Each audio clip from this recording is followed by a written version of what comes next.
So now in this class, we are going to discuss again a good concept, total internal reflection. बोले तो TIR. ठीक. So what is total internal reflection? हमने reflection तो पढ़ ही रखा है और यहाँ पे भी reflection ही आ रहा है. और reflection और इस total internal reflection में क्या difference है? तो नाम से पता चल रहा है कि जो जिसका रिफ्लेक्शन हो टोटली लेकिन इंटरनली अंदर के अंदर ही रिफ्लेक्शन हो जाए. तो यार तो आप तो बोलोगे कि रिफ्लेक्शन तो पहले भी अंदर के अंदर ही होता था, सेम मीडियम के अंदर ही तो लाइट का वापस आना ही तो रिफ्लेक्शन, इंटरनल रिफ्लेक्शन कहला रहा है. तो फिर इसमें उसमें क्या अंतर है? तो इसमें है टोटल, उसके अंदर 100% ही नहीं होता, इसमें 100% हो रहा है. यानी कि इसमें 99.99% तक जो इंटेंसिटी ऑफ लाइट है वो आपको अचीव होती है. उसके अंदर जो नॉर्मल रिफ्लेक्शन होता था हमारा, जब भी कोई light will incident, if the incident ray is incidenting on a plane mirror और curved mirror and after it will bounce back, then जहां पर ये इंसिडेंट हो रही है तो ये जो सरफेस है ये खुद कुछ ना कुछ एनर्जी को एब्जॉर्ब कर लेती. तो इसका मतलब हुआ अगर इंसिडेंट रे 100% एनर्जी की थी तो इसमें से हो सकता है 10 to 20% एनर्जी को एब्जॉर्ब कर लिया गया हो और रिफ्लेक्ट बैक तो इसी रूल से हो रही है, angle I is equal to angle R. लेकिन जितनी इंटेंस ये थी, जितनी ब्राइटर ये थी, तो जो रिफ्लेक्टेड रे है वो उतनी ब्राइटर नहीं रहेगी एक्चुअल की. यहाँ पे इसका मतलब 20% इसने एब्जॉर्ब कर ली, यहाँ पर कितनी पहुंच रही? 80%. तो अब जो हम TIR पढ़ रहे हैं ये वो कॉन्सेप्ट है जो हमें बताएगा कि इसके अंदर जब इंटरनली टोटली रिफ्लेक्ट हो जाए, जिसका मतलब है कि ऑलमोस्ट 100% ही हमें अचीव हो जाए, उस कॉन्सेप्ट को हम डिस्कस करने वाले हैं, वो है TIR. अब इस TIR की, क्योंकि नॉर्मल तो ये होगा नहीं, तो इसका मतलब कुछ स्पेशल कंडीशंस हैं कि टोटल इंटरनल रिफ्लेक्शन कैसे करवाया जाए. इसके अंदर जो कॉन्सेप्ट काम में लेंगे वो रिफ्रैक्शन का कॉन्सेप्ट काम में लेंगे. रिफ्रैक्शन का मतलब हमें ये भी पता है, अभी जो हम पढ़ रहे हैं वो क्योंकि प्लेन सर्फेसिस के थ्रू रिफ्रैक्शन पढ़ रहे हैं, तो हमें ये भी पता है साहब कि जो इंसिडेंट रे आती है वो एक मीडियम से दूसरे मीडियम में जाने पर बैंड हो जाती है. और स्टार्टिंग में मैंने ये भी समझाया था कि कुछ रेस तो बैंड हो जाती है, जैसे मान लीजिए रेजर से डेंसर में आ रही है तो बेंडिंग टुवर्ड्स द नॉर्मल, और कुछ रेज रिफ्लेक्ट भी हो जाती है. Although this portion of reflection is very very less as compare to the refraction. This is reflected ray, this is refracted ray. तो फिर से अगर ये इंसिडेंट रे 100% है and if this is the transparent surface which is called interface, तो अगर ये interface है तो इसमें से जब लाइट पास हो रही है तो ये 100% लाइट पास नहीं हो रही. ये लाइट कितनी पास हो रही है? ऑलमोस्ट 80%, 20% तो रिफ्लेक्शन हो गया स्मूथ सरफेस होने के कारण. ठीक, ये ठीक वैसा ही है जैसे हमारी नॉर्मल ग्लास विंडो होती है जिससे हम बाहर देख रहे होते हैं, तो बाहर का तो नजर आ ही रहा होता है, एक ब्लर सी खुद की इमेज भी हमें नजर आ रही होती है. देखा होगा आप लोगों ने कि जब हम ग्लास के बाहर देखते हैं या कि कोई भी हमारा जो घर हो कहीं पे भी विंडो, प्लेन विंडो जिससे लाइट आराम से आ जा सकती है, आर पार आप देख सकते हैं, तो उस टाइम आप बाहर का तो देख ही पाते हैं, उसी ग्लास के अंदर आप अगर हल्का सा थोड़ा सा ऐसे करके देखेंगे तो आपको खुद की इमेज भी नजर आ रही होगी. It is because of slight reflected raise.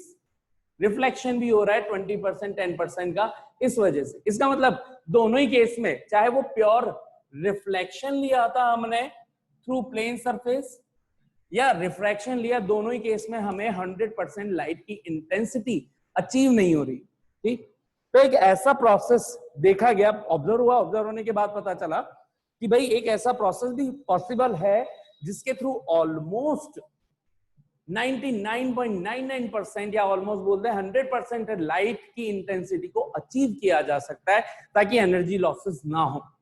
और जैसे ही अगर ऐसी कोई सिचुएशन बना दी जाए जिसमें एनर्जी लॉस ऑलमोस्ट 100% हो जाए तो it would be having a biggest advantage for us. देखते हैं कैसे.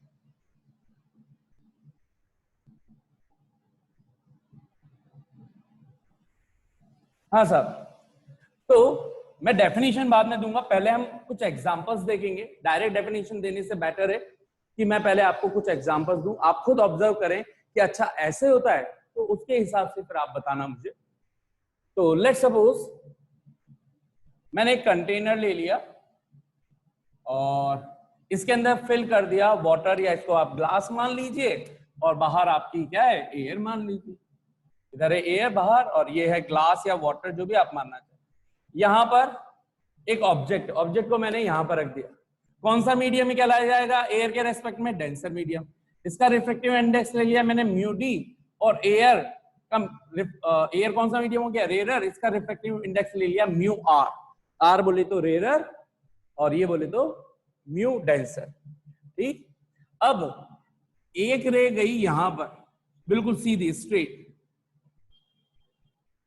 तो जो स्ट्रेट जाएगी उसका पता ही है कि विदाउट एनी डेविएशन ये तो पास हो जाती है। तो यहां पे आप कह सकते हो कि यहां पे 100% एनर्जी अचीवेबल है इस केस में, बिल्कुल है, लेकिन ये काम की नहीं है। बिल्कुल सीधी जा रही है तो फिर फायदा ही क्या हुआ।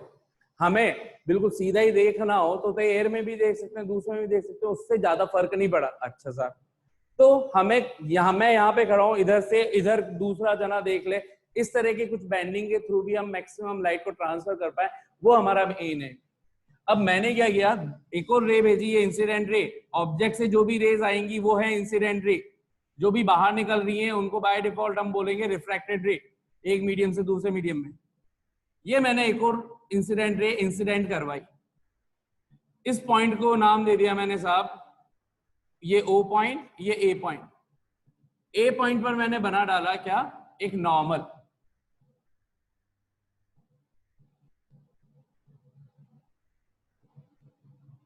सो दिस इज, भावनाओं को समझ जाना फिर से, N1, और ये आपका N1 हो गया, तो ये आपका N1 dash, N1 N1 dash. ये जो इंसिडेंट रे 2 है, ये इसके नॉर्मल के साथ जो एंगल बनाएगी उसको बोल दिया मैंने I1। जल्दी से आप खुद सोचिए कि ये कौन सी मीडियम से कौन से मीडियम में जा रही है, डेंसर टू रेयर। जब भी होता है D2R, तो rays will away from the normal और towards the normal. Away, D2R दूर, तो इसका मतलब इस नॉर्मल से जानी तो चाहिए थी सीधी अगर मीडियम नहीं होता तो, लेकिन they will band away from the normal. तो इसका मतलब ये एंगल R1 आ गया।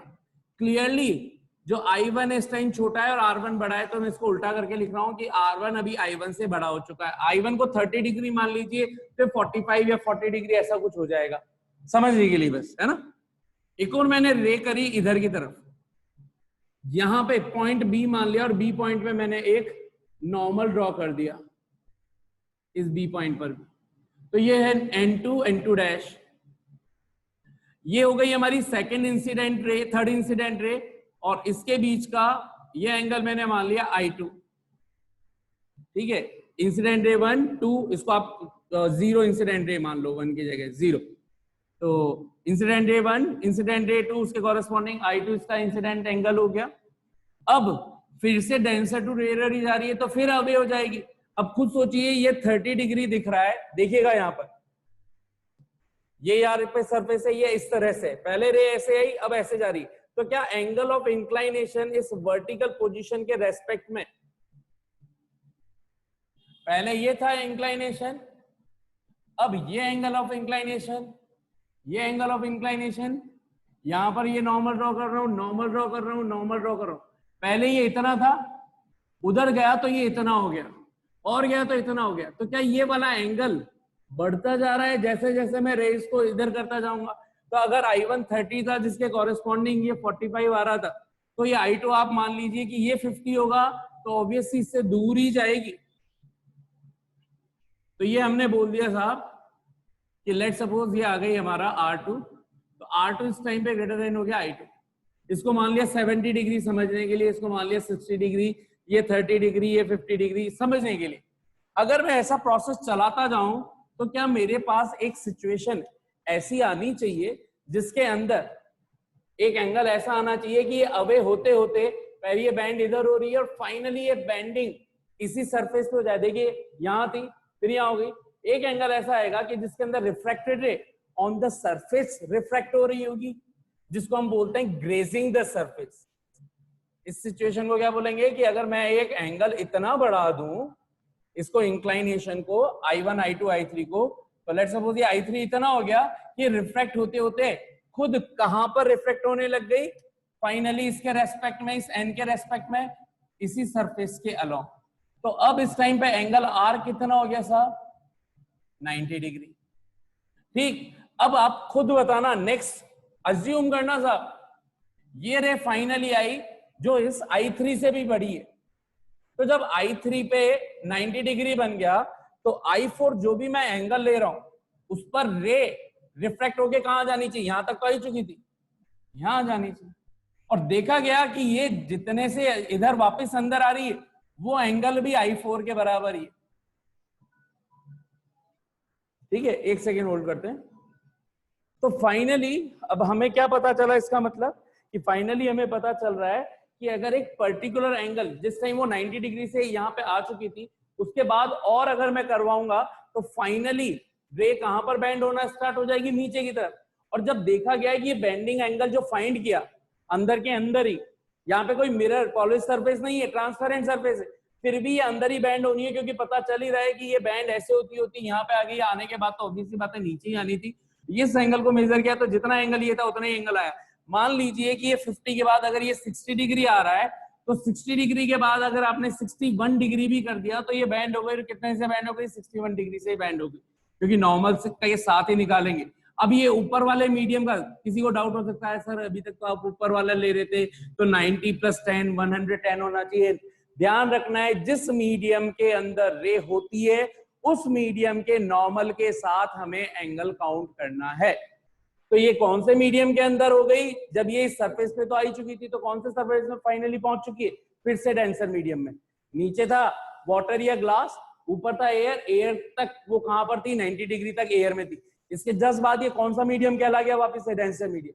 तो डेंसर मीडियम के अंदर रिफ्लेक्ट हो गई। तो जब इसको मेजर किया तो पता चला कि 61 डिग्री था, तो 61 डिग्री, फिर आपने इसको 62 किया, और ज्यादा इंक्लाइन किया 63 65, तो इधर भी ये उतने से इंक्लाइन होती जा रही थी कंटिन्यूएशन के अंदर।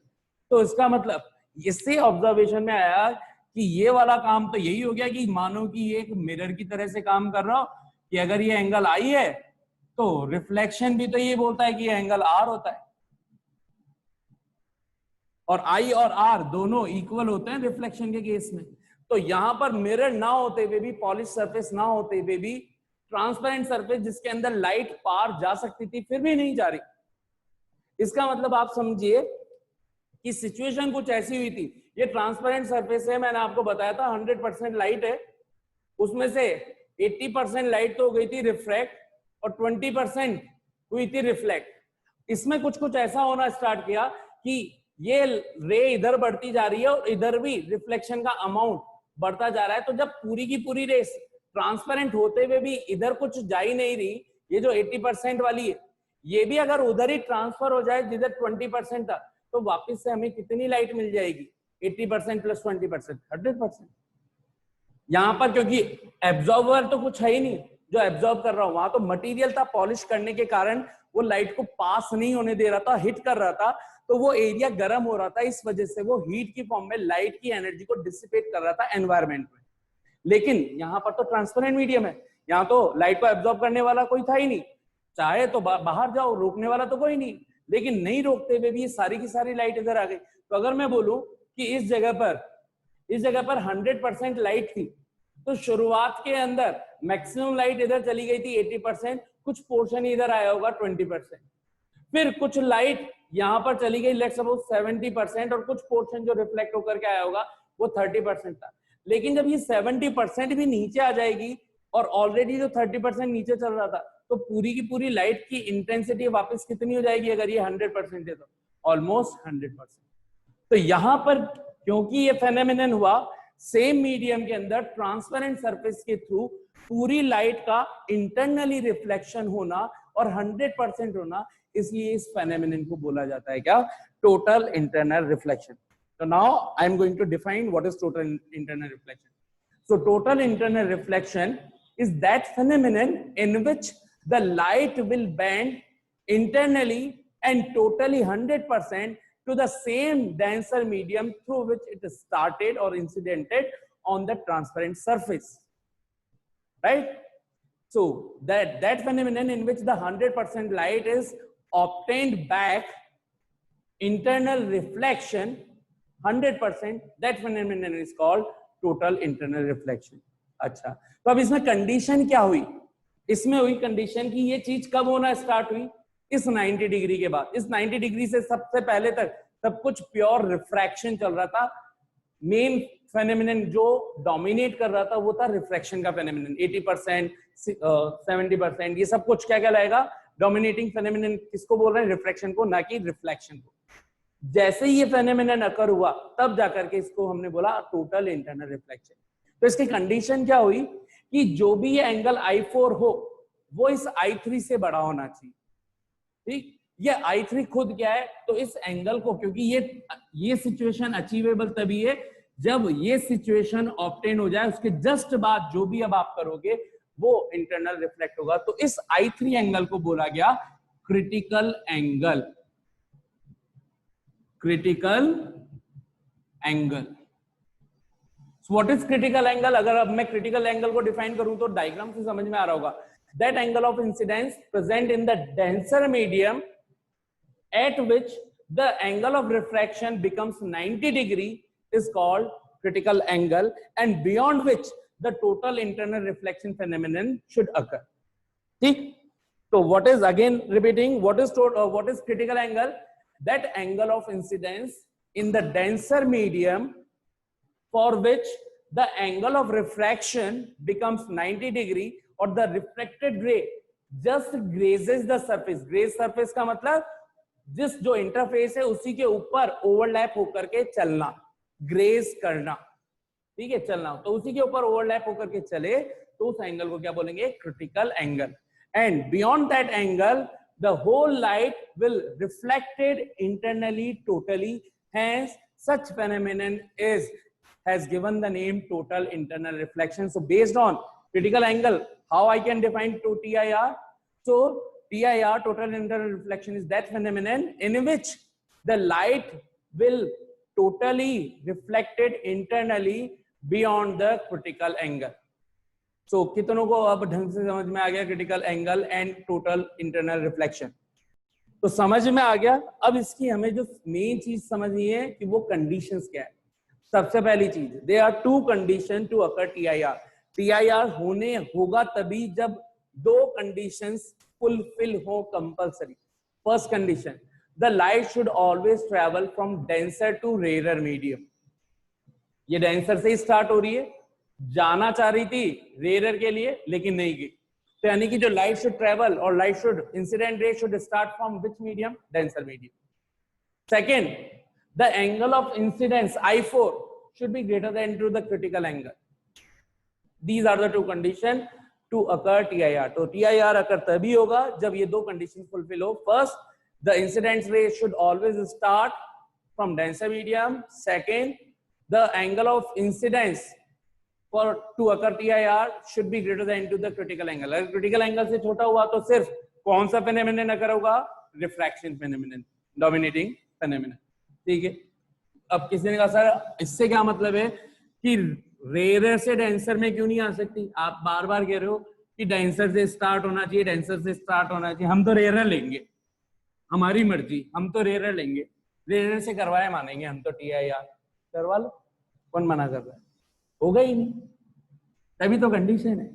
जब होगा नहीं इसलिए तो कंडीशन दी है मैंने नहीं दी मतलब, लेकिन नहीं होगा इसलिए तो। अच्छा सर क्यों नहीं होगा? देख लो साहब क्यों नहीं होगा। क्यों नहीं होगा? इसलिए नहीं होगा, देखते हैं।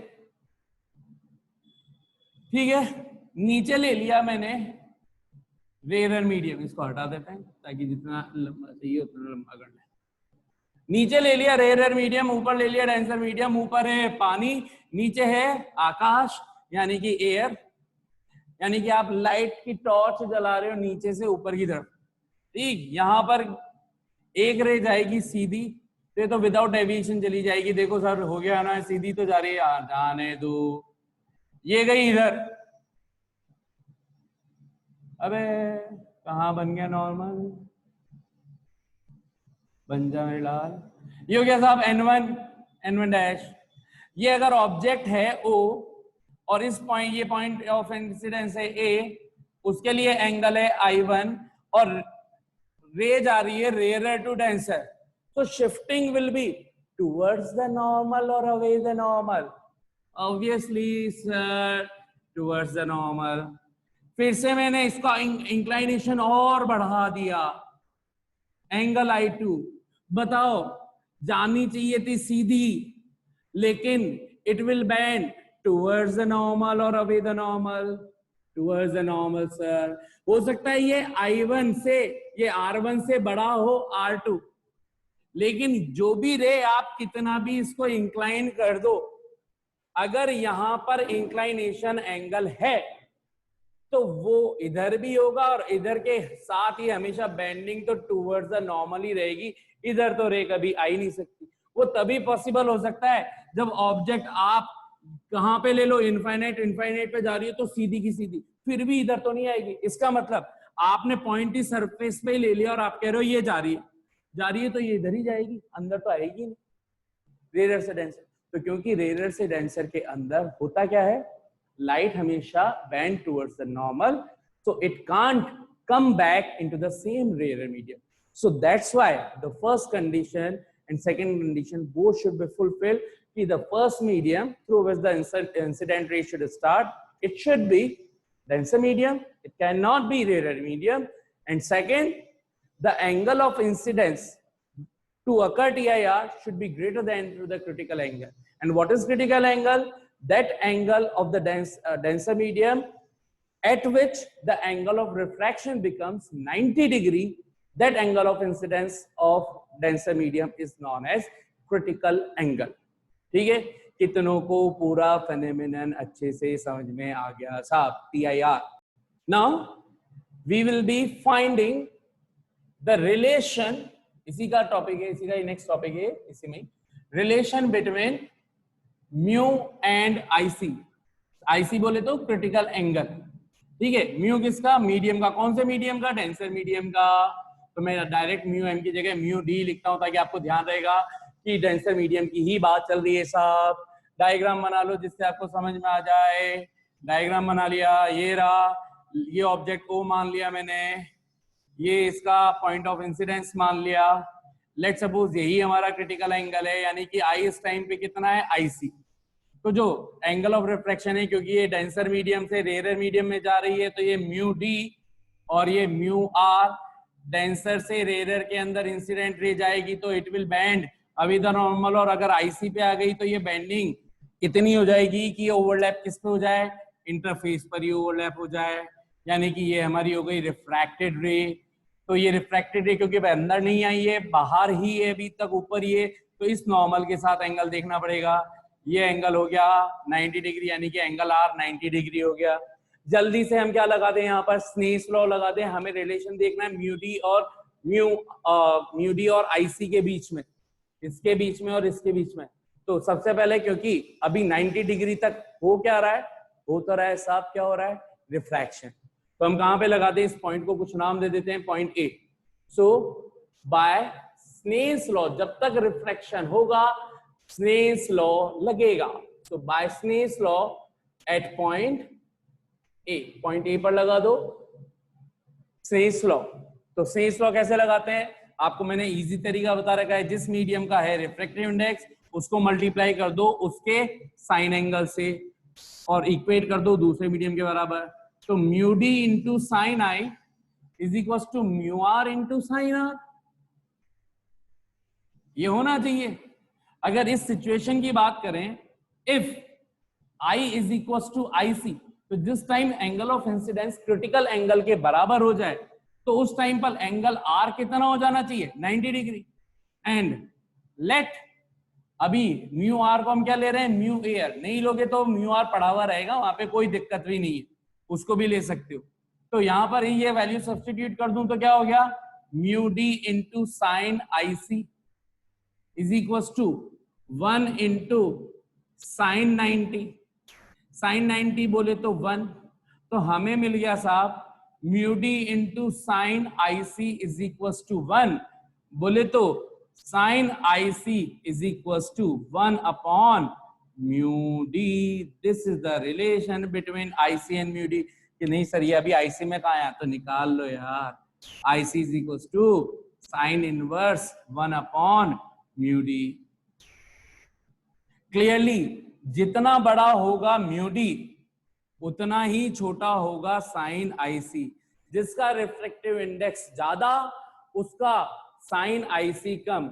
इससे रिलेशन से पता चल रहा है। और जिसका साइन आईसी और थीटा में क्या रिलेशन होता है? थीटा बढ़ता है अगर theta 1 greater than to theta 2 या theta 1 less than to theta 2 less than to theta 3, तो उसी के हिसाब से साइन थीटा भी चलता है। Sine theta 1 less than to sine theta 2 less than to sine theta 3।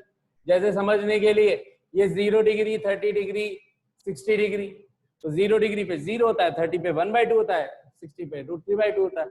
तो अगर साइन आईसी हो रहा है कम तो इसका मतलब आईसी भी तो होना चाहिए कम। तो इसका मतलब इन जनरल में क्या बोल दूं, म्यू डी और आईसी आपस में कैसे रिलेट हो गए? इनवर्स रिलेट हो गए। जिसका म्यू ज्यादा उसका आईसी कम। जितना ज्यादा है रिफ्रैक्टिव इंडेक्स उतना कम होगा, उतना छोटा होगा क्या? एंगल ऑफ क्रिटिकल एंगल मतलब। तो ये चीज मेरे हिसाब से अब आप लोगों को सभी को क्लियर हो गई। और this is called the relation between mu D and IC. बताइए कितनों को समझ में आ गया?